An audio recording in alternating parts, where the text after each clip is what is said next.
Welcome to another edition of the Tiger Lacrosse Report. I'm your host, Spiro Morekas, along with the head coach of the Tigers, Shawn Nadelen. And Coach, back to 500 when you were 3-6. I know you would have taken 500 at 6-6, and a big win up at UMass. Tough place to get to, tough place to win, tough team, tough everything. But you guys toughed it out. Yeah, we did, and didn't make it easy on ourselves. As much adversity as UMass provides. The second half wasn't our best showing offensively, but luckily we had a very strong first half across the board, except for face-offs. And Shane Brennan was just absolutely phenomenal from start to finish. And it was a tough week for the guys. 3 games in 8 days, and playing all CAA games where you really ramp it up, and both teams want to win those games. So, give our guys a ton of credit to stay focused, throughout the week and take every game as it was coming, and, knowing how important it was to get up to UMass and put our best foot forward against a team that was just as hungry as us. You mentioned 3 games in 8 days. You scored 9 goals in the first half. You didn't score any in the second half.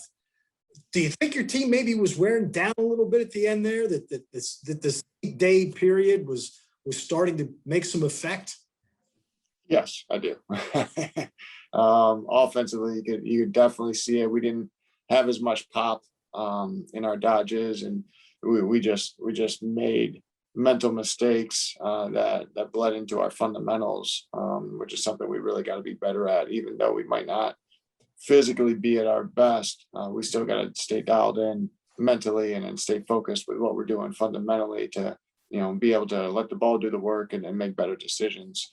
And defensively, I thought we did a solid job overall, but Shane was there to definitely back us up and close the door. But as that second half wore on, you could see we definitely fatigued quite a bit, but even in the fourth quarter, I thought we did a better job than the third quarter, just playing the possessions out and being smarter with the length of the possessions and grinding down a little bit more to bleed that clock as best we could. We weren't not trying to score, obviously. We just weren't able to generate as many quality opportunities as we did in the first half. You mentioned Shane, 13 saves in the ball game. Your offense didn't score in the second half. UMass only scored 2 goals, 1 in the third, 1 in the fourth. So your defense was also phenomenal in that second half. And as you mentioned, Shane was there to back up that defense. What's been the difference for him? Because he's played fantastic for the last month. What's been the difference with him second half of the season as compared to the first? Maybe it's hard to put a finger on it. He'd probably be able to answer that question better than I could. I think it could be simply a case of just really settling in, to the season, and then being able to get his feet underneath him. We saw quite a bit of rubber early on with some of our opponents, within like Virginia and Duke, and maybe not as much in some other games, but being in some tight games, which we've been in, the majority of the season, and feeling that pressure and staying focused on what he needs to do. He's made a couple big saves in overtime to allow us to win some games and against Loyola, and blanking on the otre one, but again, Hofstra was big. Yep. Being able to, again, just I think build the confidence within himself with his body of work so far, and be able to keep it going. So we gotta, we want to keep helping them, and by being better, defensively in front of them, being better at the X, which we definitely have to improve on, and obviously score on the other end.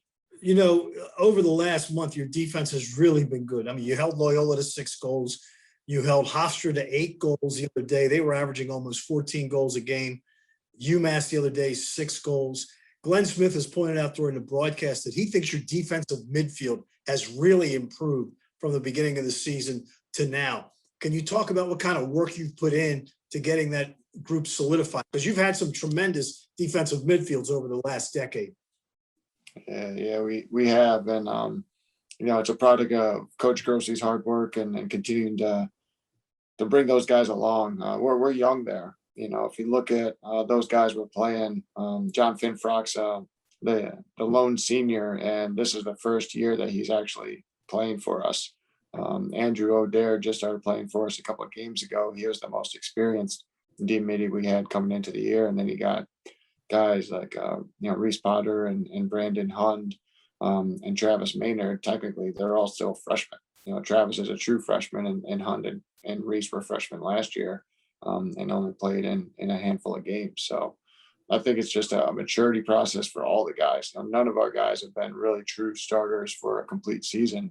So I think it's helped them mature. Brandon Hund has, really come on, the past couple of games and playing at a level we expect him to play at. And Reese was dealing with an injury over the winter break and, wasn't at 100% coming into the season. So I think he's a guy that's, got his feet back underneath him. And John's been able to really capitalize on the senior year and, bring some good value there. So, this is the first year I think we've ever played more than really 3 D-middies actually. And that's hopefully going to be helpful for us down the stretch.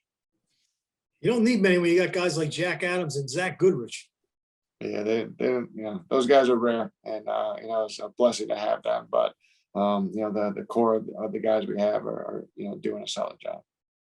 All right, now we move on. Delaware this week, and if there's a game that your team would like to have back, it's probably the one up in Newark where you had a 3-goal lead with 6 minutes to go, ended up losing in overtime. Delaware is in first place in the conference. You guys are fighting along with UMass and Hofstra and Drexel for those second, third, and fourth spots in the conference tournament. Charlie Kitchen, he's as on fire as anybody in the country. What do you do to try to slow him down and try to slow down this Delaware offense that just had a tremendous game against Hofstra on Saturday? Yeah, they got a lot of weapons, and obviously it starts at their attack with Kitchen and Kurtz and Robinson. Those guys are, a really dynamic trio. Charlie, I think, is starting to really, from what we're seeing on film, be more of a ball handler than maybe he was earlier in the season, where they're a little bit more midfield driven. I think it's just him being a senior, a 5th-year senior, and quarterback of their offense wanted to have a little bit more control. So in order to slow him down, obviously you gotta, be able to not let him get comfortable. Make sure we're in his hands when he does get the ball, and be able to steer him in the direction maybe he doesn't want to go. And if he gets dangerous, in dangerous areas on the field, to support with good discipline, double teams, and make sure we have those off ball guys covered up, because he's got, he's a tall guy. So, you put a guy on him that's, 6 foot, he's got, a few inches over the top. And even though you're double teaming, he's able to see over top. And, he's got really good ball handling finishers with Kurtz and Robinson and the middies around him. So, you got to be able to tie him up and still limit his passing angles and do a good job off ball around him. For your team, I'm assuming you're probably not going to have to do much motivating for this game on Saturday. Yeah, these guys have done a great job. Our seniors have really stepped up. I think their intensity and being able to stay, hungry in practice and then really, make sure reps are just that much better. And, they did a great job up at UMass. They did a great job, this past week. And, I would imagine we continue to stay with that. The guys are excited about, what they've done, but not completely satisfied, knowing there's a lot more work to be done. So, we're looking to our leaders to continue to move it forward and obviously keep the motivation high. All right, Coach, thank you for your time today. And hopefully next week we're talking to an over 500 Towson team.